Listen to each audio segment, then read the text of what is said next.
Hello friends, स्वागत है आप सभी का सीबीबीकल आर्ट्स क्लासेस में। दोस्तों मैं पूरी कोशिश कर रहा हूं कि आपको सारे महत्वपूर्ण क्वेश्चन करा दूं 20 से पहले, ताकि आप 20 को जब जाएं तो पूरा का पूरा क्वेश्चन करके आएं और आपको सही सही नंबर दोस्तों मिल जाए। तो चलिए आज का शुरुआत करते हैं वीडियो को। और यहाँ पे हम लोग क्वेश्चन कवर करने वाले हैं महत्वपूर्ण लघुत्तरीय प्रश्न जो 20 फरवरी आपके एग्जाम में आने वाले हैं। तो दोस्तों यहाँ पे मैं आपको पूरी कोशिश करूँ कि आपको इसी वीडियो में याद है, क्योंकि आपके पास उतना टाइम नहीं है कि आप उसे अलग से याद करें। तो रिवीजन भी करेंगे और साथ साथ में आपको याद भी करवा दूंगा। बस आप थोड़ा सा बने रहिए, आपको उसको पूरा याद हो जाएगा। आप दोस्तों भरोसा करिए कि आप अच्छे नंबर से पास हो जाएंगे। अब जब पास हो जाएंगे तो डीजे बजाकर बवाल होगा, भूगोल के पेपर में जब कमाल होगा। जी हाँ दोस्तों, आप जब कमाल करके आएंगे तो डीजे जरूर बजाएंगे, तो इसलिए डीजे बजाकर बवाल होगा, भूगोल के पेपर में कमाल होगा। चलिए दोस्तों शुरुआत करते हैं और समझते हैं पहला क्वेश्चन। भारत में जनसंख्या के घनत्व के स्थानीय वितरण की विवेचना कीजिए। दोस्तों क्वेश्चन पहले समझ जाएंगे तो आप आसानी से लिख लेंगे, ठीक है, कोई दिक्कत नहीं होगा। सवाल पूछ रहा है कि जनसंख्या के घनत्व स्थानिक वितरण, मतलब कि स्थानिक वितरण मतलब ये होता है कि क्या कारण है कि बिहार में जनसंख्या घनत्व सबसे अधिक है, यानी पहला स्थान है, और क्या कारण है कि अरुणाचल प्रदेश में जो है सबसे कम है। तो यहाँ पे सबसे कम है और सबसे ज़्यादा कहाँ पे है, बिहार में है। ठीक है, अब सवाल दोस्तों ये है कि ऐसा क्या कारण है जो अलग अलग वितरण मतलब बटा हुआ दिखाई दे रहा है, इसका क्या कारण है। तो दोस्तों यहाँ पे वही आपको दिखाना है, वही आपको यहाँ पे लिखना है। अब देखिए इसका आंसर किस तरह से आप ले सकते हैं। आपको पहले हेडिंग डालना है भारत में जनसंख्या के घनत्व के स्थानीय वितरण। इसके बाद दोस्तों लिखना है उच्च घनत्व वाले क्षेत्र। उच्च घनत्व का मतलब ये होता है कि जहाँ पे अधिक जनसंख्या घनत्व वाले क्षेत्र हैं, जैसे कि गंगा यमुना के मैदानों में। अब दोस्तों इस पॉइंट को, ये हेडिंग को आप इसमें 2-3 लाइन लिखना है। क्या लिखना है, जैसे देखिए उच्च घनत्व वाले मतलब कि यहाँ पे ज़्यादा जनसंख्या घनत्व वाले क्षेत्र पाए जाते हैं। जैसे गंगा यमुना का जो मैदान है, इस वाले क्षेत्र में जनसंख्या घनत्व आपको ज़्यादा देखने को मिलती है, क्योंकि जनसंख्या यहाँ पे ज़्यादा बसा है। ठीक है, आगे देखिए दूसरा पॉइंट, कृष्णा गोदावरी महानदी। दोस्तों अगर इतिहास उठा के देखेंगे तो आपको दिखाई देगा कि प्राचीन में नदी घाटी सभ्यताओं में ही मानव निवास ज्यादा देखने को मिलते थे। उसी प्रकार से दोस्तों यहाँ पे दे सकते हैं कृष्णा गोदावरी नदी, गंगा यमुना, इन नदी घाटियों में जो है ज्यादा जनसंख्या देखने को मिलता है। तो यहाँ पे दूसरा पॉइंट हो जाएगा, कृष्णा गोदावरी महानदी के क्षेत्र में उच्च जनसंख्या घनत्व वाले क्षेत्र मिलते हैं। आगे देखिए मालाबार तट यानी केरल। आप सिंपल सी भाषा में मालाबार तट नहीं याद होगा तो केरल लिख दीजिए, और जस्ट केरल के बगल में तमिलनाडु है। जैसे मान लीजिए आपको इसे, ये भारत का कुछ इस प्रकार से नक्शा रहेगा, ठीक है, तो आप इस तरह से बना के छोटा सा इस तरह दिखा भी सकते हैं। तो यहाँ पे देखिए जैसे इस टाइप, यहाँ पे आपके बाएं साइड पे यहाँ पे केरल हो जाएगा और आपके दाहिने साइड पे यहाँ पे तमिलनाडु हो जाएगा। ठीक है, तो आप दो यहाँ पे इस तरह से लिख सकते हैं केरल और ये तमिलनाडु। तो आप इस छोटा सा डायग्राम भी बना सकते हैं अगर आपको थोड़ा मोड़ा आता है। ठीक है, आगे देखिए यहाँ पे कोरोमंडल तट यानी तमिलनाडु का तट, और इसके में गुजरात महाराष्ट्र ये थोड़ा सा आ जाएगा इसमें। तो यहाँ पे जनसंख्या घनत्व आपको ज़्यादा देखने को मिलता है। ठीक है, इसके बाद दोस्तों आप दूसरा पॉइंट लिखेंगे यहाँ पे मध्यम जनसंख्या वाले क्षेत्र। देखिए बहुत आसान तरीका याद करने में, सबसे पहले उच्च लिखेंगे, फिर मध्यम, फिर तीसरा पॉइंट निम्न कर देंगे। ठीक है, अब मध्यम में क्या आ जाएगा, जैसे छोटा नागपुर पठार है तो इस वाले क्षेत्र में से झारखंड है, ठीक है, पश्चिम बंगाल, उड़ीसा है, पश्चिम बंगाल नहीं उड़ीसा वाला क्षेत्र जो आ जाएगा, यह आ जाएगा इसमें। ठीक है, आंध्र प्रदेश तेलंगाना इसमें आ जाएगा, दक्कन का पठार वाला क्षेत्र आ जाएगा। यहाँ से ये 3 पॉइंट यहाँ से कवर कर लेंगे। आगे दोस्तों तीसरा दे सकते हैं न्यून जनसंख्या घनत्व वाले क्षेत्र। तो न्यून मतलब सबसे कम जहाँ पाए जाते हैं, जैसे पूर्वी हिमालय वाला क्षेत्र है जिसमें अरुणाचल प्रदेश, सिक्किम, मिजोरम ये सब आ जाएंगे, और पश्चिमी राजस्थान जहाँ राजस्थान मरुस्थल वाला क्षेत्र है, छत्तीसगढ़ उड़ीसा में भी जनसंख्या यहाँ पे घनत्व कम देखने को मिलती है। अब दोस्तों छोटा सा डायग्राम बना देंगे यहाँ पे, तो आपको पूरा परफेक्ट नंबर मिल जाएगा। नहीं 4 नंबर में दोस्तों ये पूछा जाता है लघुत्तरीय क्वेश्चन, तो 4 नंबर आपको आसानी से यहाँ से मिल जाएगा। अब देखिए यहाँ पे छोटा नागपुर पठार यहाँ मैंने दर्शा दिया है, दक्कन क्षेत्र यहाँ दर्शा दिया है, गंगा यमुना का क्षेत्र यहाँ पे, न्यून जनसंख्या घनत्व वाले क्षेत्र यहाँ पे अरुणाचल प्रदेश जो है, ये सब हो जाएंगे। ठीक है, तो दोस्तों इस तरह से छोटा सा डायग्राम बना के आप अगर प्रदर्शित करते हैं तो आपको पूरा अच्छा नंबर मिलता है। अगला क्वेश्चन दोस्तों यहाँ पे दे सकते हैं, जनसंख्या के वितरण को प्रभावित करने वाले कारकों की विवेचना कीजिए। इस क्वेश्चन को दोस्तों मैं लॉन्ग क्वेश्चन में बता चुका हूँ, इसीलिए अगर आप लॉन्ग क्वेश्चन तैयार कर लिए होंगे तो आपका शॉर्ट भी तैयार हो जाएगा।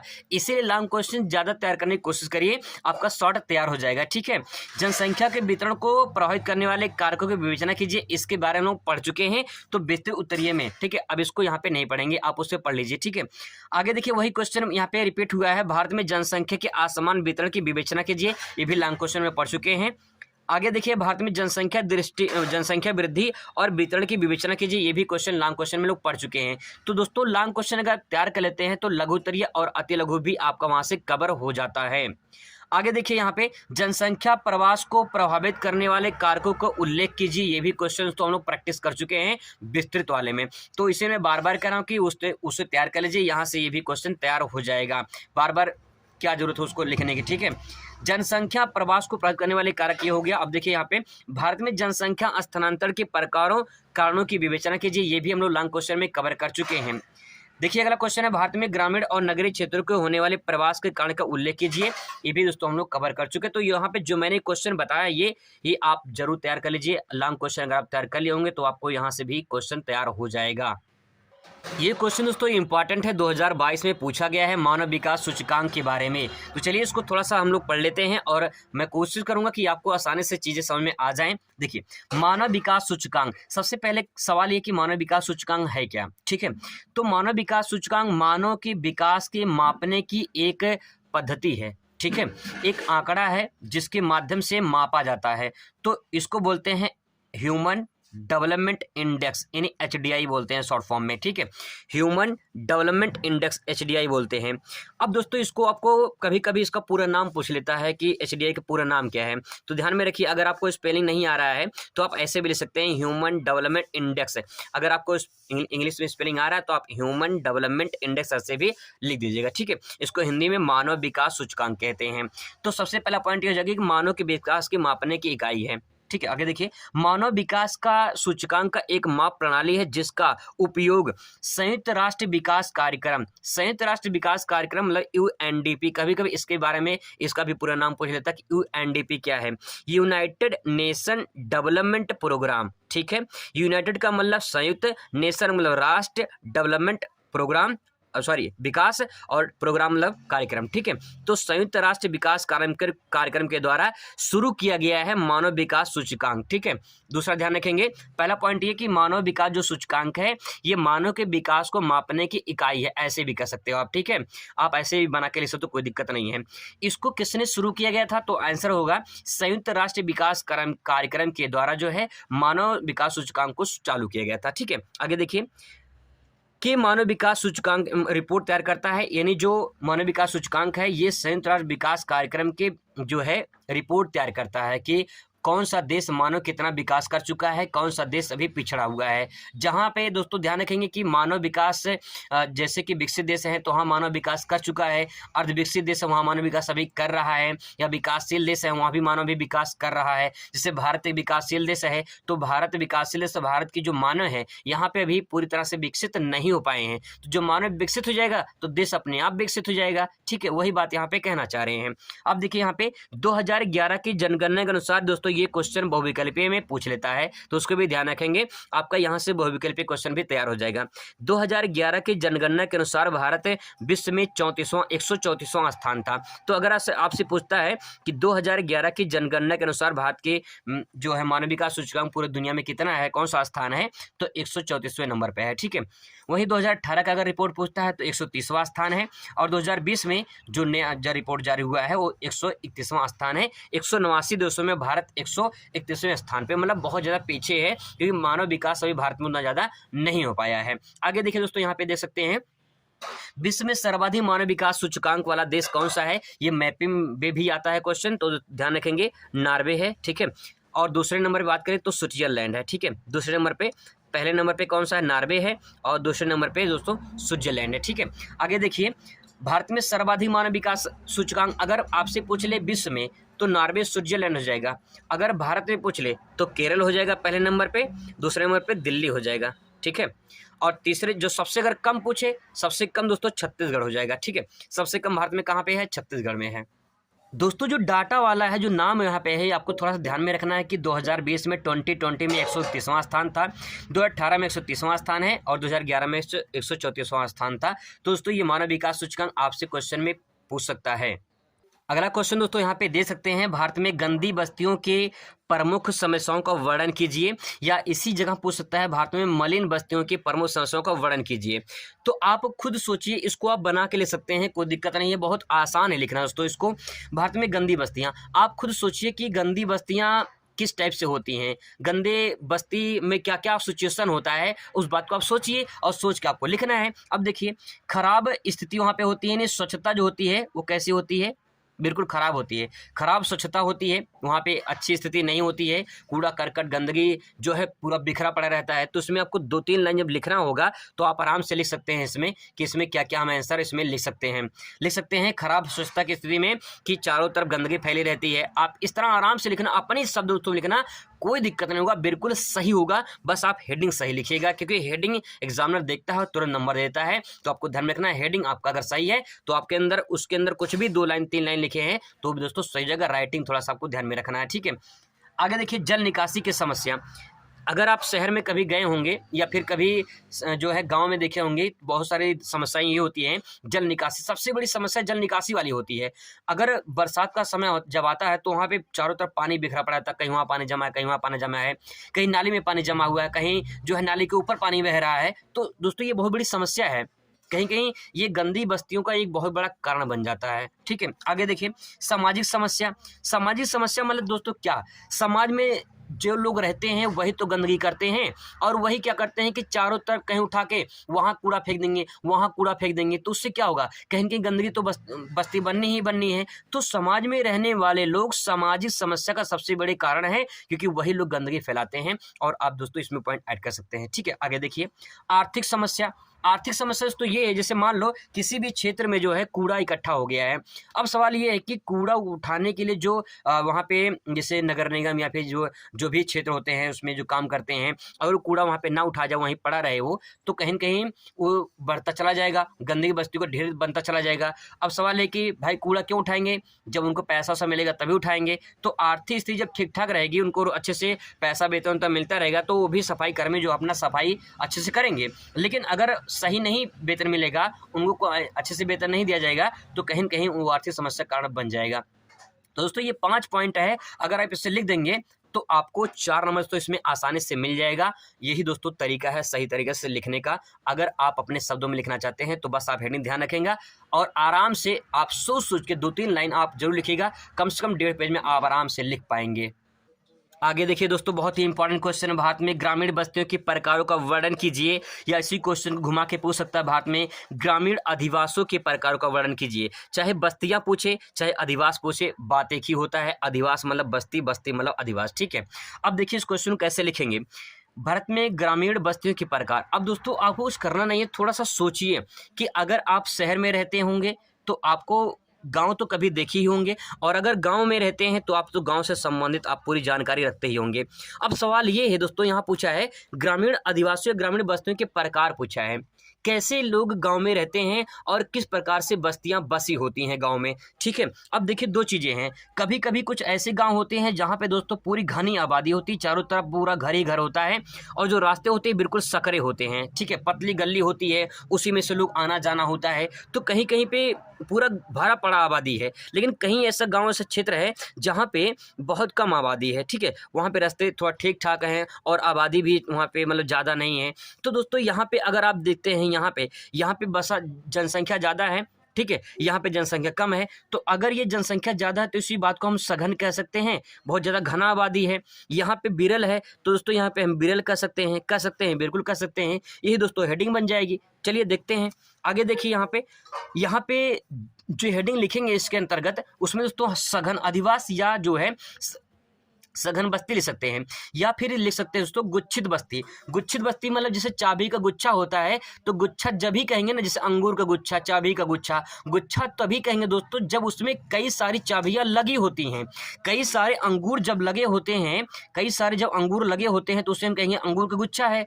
लेकिन अगर एक अंगूर है तो हम उसे गुच्छा नहीं कहेंगे। दोस्तों गुच्छित बस्तियों का मतलब क्या, जब सघन आबादी सघन बस्तियां हो तो उसे गुच्छित बस्ती कहेंगे। ये दोस्तों क्वेश्चन पूछा गया है और इसको अलग से भी पूछ लेता, गुच्छित बस्ती से आप क्या समझते हैं। तो ध्यान रखिएगा, यहाँ पे आपका लघु उत्तरीय में अति लघु क्वेश्चन भी बन जाएगा। तो ध्यान रखिएगा दोस्तों, गुच्छित बस्ती से आप क्या समझते हैं पूछ सकता है। अब इस आंसर को कैसे लिखेंगे, जब घर पास पास हो, अपनी भाषा में एकदम नॉर्मल सिंपल भाषा दोस्तों लिखना है। जब घर पास पास हो, गलियां व रास्ते पतले हों, सकरे हों, तो उसे गुच्छित बस्ती कहते हैं। बस द एंड, काम खत्म। बहुत ही इतना आप सफिशियंट है, इतना लिख दिए हैं, ठीक है। आगे देखिए, कहाँ मिलती हैं ऐसी बस्तियाँ? गंगा यमुना के मैदानों में, जो मैंने भी बताया था आपको कि गंगा यमुना के मैदानों में या फिर जो है गोदावरी कृष्णा महानदी के नदी घाटियों में जनसंख्या देखने को ज़्यादा मिलती है वहाँ पे। उसके पीछे रीजन क्या है? क्योंकि पहले मानव बसाव नदी किनारे ही होता था। आप इतिहास उठा के देख लेंगे तो आपको सिंधु घाटी सभ्यता या फिर हड़प्पा सभ्यता या फिर जो है बहुत सारी सभ्यताएं हैं, जैसे कि जो है मोहनजोदड़ो के यहाँ पे आपका है चीन की सभ्यता, मेसोपोटामिया की सभ्यता, जो है मिस्र की सभ्यता, ये सब सभ्यताएं जो है कहीं कहीं हमें ये दिखाती हैं इतिहास में कि मानव अधिवास जो है नदी किनारे होता था। दोस्तों इस क्वेश्चन को आप ऐसे लिख सकते हैं। आगे दोस्तों यहाँ पे दे सकते हैं अर्ध सघन। भाई एक सघन होगा तो कुछ कम सघन होगा, कुछ ज़्यादा सघन होंगे। तो 3 टाइप से दोस्तों यहाँ बना सकते हैं। 3 टाइप से आपका आंसर यहाँ बन जाएगा। जैसे मान लेते हैं कि कहीं जनसंख्या बहुत ज़्यादा भारी पड़ी होगी, जैसे मान लो यहाँ पे ज़्यादा भरी पड़ी है और यहाँ पे कम भरा पड़ा है, ठीक है, और यहाँ पे बिल्कुल जनसंख्या बिल्कुल कम है। तो ये 3 टाइप का, यहाँ पे सघन है, फिर यहाँ पे अर्ध सघन है और यहाँ पे विरल है, बिल्कुल विरल है। तो यहाँ पे ये दूसरा पॉइंट, ये तीसरा पॉइंट हो जाएगा। दोस्तों यहाँ पे 3 पॉइंट इस तरह से आप बना के ले सकते हैं, कोई दिक्कत नहीं होगा। आगे देखिए, यहाँ पे अर्ध सघन अर्धगुच्छित बस्ती कर सकते हैं इसको। अर्धगुच्छित बस्ती को पूर्वा, नगला या पन्ना बस्ती भी कहते हैं।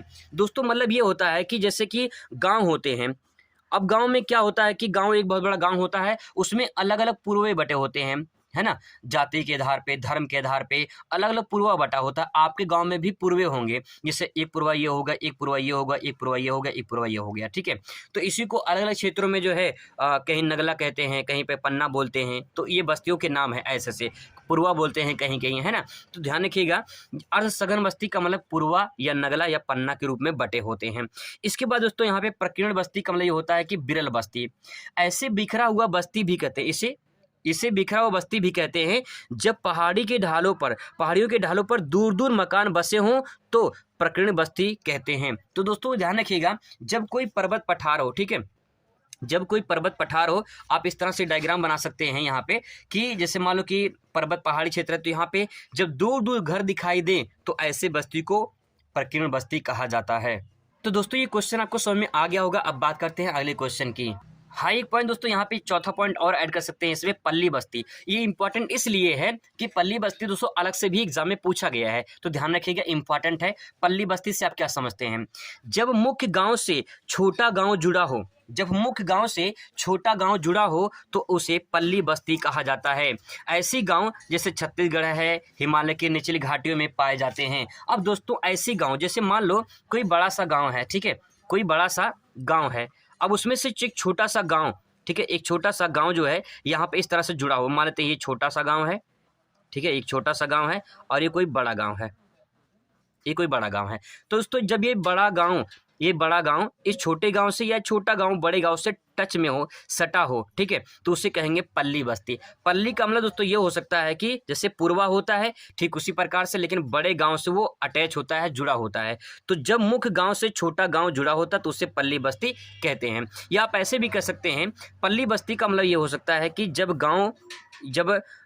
जो गांव वाला क्षेत्र है उसमें अलग अलग जो पूर्वे होते हैं उसे भी पल्ली बस्ती कह सकते हैं, ठीक है। तो अलग अलग क्षेत्रों में पल्ली बस्ती जो होते हैं उसको भी अलग अलग जो बिखरे हुए क्षेत्र होते हैं उसे भी पल्ली बस्ती कहा जा सकता है, लेकिन वो मुख्य गांव से जब अटैच होता है तब, ठीक है। आगे देखिए दोस्तों, यहाँ पे जो अगला क्वेश्चन है यहाँ पे दे सकते हैं, ग्रामीण बस्तियों के प्रतिरूप को विवरण दीजिए। ये क्वेश्चन तो ज़्यादा इंपॉर्टेंट तो नहीं है, लेकिन आपको ध्यान में रखना है कि अगर आपसे पूछ ले ग्रामीण बस्तियों के प्रतिरूपों का विवरण दीजिए, मतलब कि गांव में बस्तियां किस प्रकार से देखने को मिलती हैं। जैसे देखिए रेखीय प्रतिरूप मतलब कि गांव के ही रूप का जो एक रूप होता है उसी का पूछा गया है। तो रेखीय का मतलब एक रेखा में ऐसे प्रतिरूप जब नदी, नहर या सड़कों के किनारे, यहाँ पे सड़क भी लिख सकते हैं, ऐसे प्रतिरूप जो नदी, नहर, सड़क के किनारे बसे हों तो उसे रेखीय प्रतिरूप कहते हैं। जैसे देख लीजिए, जब एक नदी होती है तो नदी ऐसे बहती है, ठीक है, सड़क भी ऐसे ही होता है, नहर भी ऐसे ही बहती है, तो दोस्तों यहाँ पे जो ये पॉइंट देख रहे हो कहीं कि एक रेखा में ये जा रहा है, ठीक है। जब यहाँ पे मानव बसाव होगा तो मानव बसाव कहाँ पे होगा, इस प्रकार से नदी किनारे, रोड किनारे ऐसे घर बने होते हैं। तो दोस्तों इसी को रेखा प्रतिरूप कह सकते हैं, ठीक है। आगे देखिए, वर्गाकार इसको याद करना बहुत आसान है, ठीक है। रेखा का मतलब जब नदी नहर किनारे बसे हों तो उसे रेखा कहेंगे, और वर्गाकार मतलब जब वर्गाकार में हो। वर्गाकार का मतलब ये होता है जैसे कि मान लो कि एक जैसे ये रोड गया है, फिर यहाँ से एक रोड आया है, ठीक है, अब फिर एक से रोड गया है, तो जब ये चौराहा टाइप का ऐसे बन जाएगा तो इसी को कहेंगे वर्गाकार, ठीक है। और यही में क्या हो जाएगा, आयताकार भी वहीं पे हो जाएगा, आयताकार ऐसे भी हो जाएगा, ठीक है। तो वर्गाकार, आयताकार प्रतिरूप, आपको ये डायग्राम बनाना है, बना देंगे, कुछ करना नहीं है, बहुत सिंपल है बनाना, बना देंगे तो आपको कुछ नोट मिल जाएगा। दोस्तों इस वीडियो में ये लास्ट क्वेश्चन प्रैक्टिस कर लीजिए, बस लास्ट ये है, इसके बाद हम लोग दूसरे टॉपिक की बात करेंगे दूसरी वीडियो में, ठीक है, क्योंकि वीडियो बहुत लंबा हो जाएगा।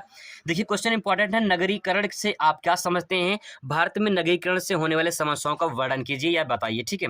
तो सबसे पहले आपको लिखना कि नगरीकरण क्या है।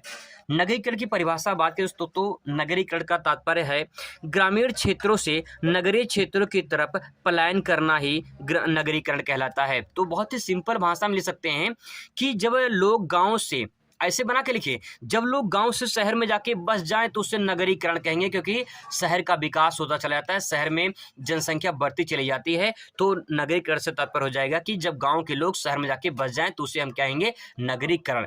इसी बात को ऐसे भी ले सकते हैं, किसी भी प्रदेश के कुल जनसंख्या एवं नगरीय जनसंख्या के अनुपात को नगरीकरण कहते हैं। जैसे मान लो कोई प्रदेश है, वहाँ पे जनसंख्या जितनी है उसका ज़्यादा से ज़्यादा जनसंख्या नगरीय जनसंख्या में रहती है, तो उन दोनों का जो अनुपात होगा उसी को नगरीकरण कहा जाएगा। अब दोस्तों सवाल ये है कि नगरीकरण होगा तो समस्या भी होगी, क्या क्या समस्या हो सकती है इसको थोड़ा सा देख लीजिए। नगरीकरण से होने वाली समस्याएं, अब दोस्तों इस पॉइंट को मैं आपको हेडिंग बता दे रहा हूँ, इसके अंतर्गत आपको थोड़ा थोड़ा दो तीन लाइन लिखना है। क्या लिखना है देख लीजिए। अगर नगरीकरण होगा सबसे पहले समस्या हो जाएगी पर्यावरण की। दोस्तों जो समस्या होगी वो पर्यावरण का मतलब ये होगा कि जनसंख्या बढ़ेगी तो शहर में आप देख लीजिए तापमान और गांव में देख लीजिए तापमान, आपको दिल्ली का तापमान और जो है गांव का तापमान जो है कहीं के अंतर देखने को मिल जाएगा, ठीक है। आप दक्षिण भारत में चले जाइए, वहाँ पे जनसंख्या अलग मिलेगी, वहाँ पे जो है आपको कहीं कहीं इन्वायरमेंट आपको अलग मिलेगा, वहाँ तापमान ज़्यादा है। उत्तर भारत में आप चलिए जम्मू कश्मीर, हिमाचल प्रदेश से लद्दाख में चले जाइए, उत्तराखंड में चले जाइए, यहाँ पे जनसंख्या यहाँ पे थोड़ा सा अलग मिलेगी और तापमान भी आपको कम मिलेगा, तो कहीं की इन्वायरमेंट भी जो है प्रभावित होता है, ठीक है। तो पर्यावरण की समस्या, जैसे जनसंख्या बढ़ेगी तो इन्वायरमेंट भी दूषित होगा, तो आप ध्यान रखिएगा, इसमें 2-3 लाइन बना के आप लिख सकते हैं, ठीक है। आवास की समस्या, भाई जनसंख्या बढ़ेगी तो आवास भी बढ़ेगा, मतलब कि जनसंख्या जो बढ़ेगी उनको आवास चाहिए है, जब लोग नगर में जाके बसेंगे तो उनको आवास चाहिए रहने के लिए, ठीक है। शुद्ध पेयजल, खाद्यान्न की समस्याएं, दोस्तों ये मैं बता चुका हूँ, इसलिए मैं ज़्यादा इस पर टाइम नहीं बर्बाद कर रहा हूँ, कि आपको थोड़ा समझना है कि नगरीकरण में क्या क्या समस्या हो सकती हैं। शुद्ध पेयजल नहीं मिल पाएगा, खाद्यान्न की समस्याएं बढ़ जाएंगी, ठीक है। बढ़ती आबादी से भीड़ भाड़ बहुत ज़्यादा हो जाएगा, उससे बहुत समस्या हो जाएंगी, बहुत शहरों में जाम लगते हैं, आप देखते ही होंगे, ठीक है। प्रदूषण की समस्या बढ़ जाएगी, जैसे खासकर ध्वनि प्रदूषण, वायु प्रदूषण, ये बहुत ज़्यादा इंपॉर्टेंट है, या समस्याएं बढ़ जाएंगी। तो दोस्तों यहाँ पे जो नगरीकरण समस्या होने वाली है, आप सिर्फ सोचना कि नगर में नगरीकरण हो रहा है, यानी जनसंख्या शहर में बढ़ रही है, तो उससे क्या क्या समस्याएं हो सकती हैं, तो आप इसमें 2-3 पॉइंट और एक्स्ट्रा बढ़ा सकते हैं। यहाँ पे जो मैंने 5 पॉइंट बताया है, ये 5 पॉइंट 4 नंबर के लिए यानी लघु उत्तर के लिए बहुत ही सफिशिएंट है। जो लॉन्ग क्वेश्चन में आपको अगर आता है ये, तो आपको कम से कम 3 से 4 पेज में लिखना है, और लघु उत्तरीय जो प्रश्न हो कम से कम 1.5 पेज में आपको लिखना है। दोस्तों अब ये इंपॉर्टेंट क्वेश्चन मैं को बता दिया है, अब मुलाकात दूसरे वीडियो में। Thanks for watching.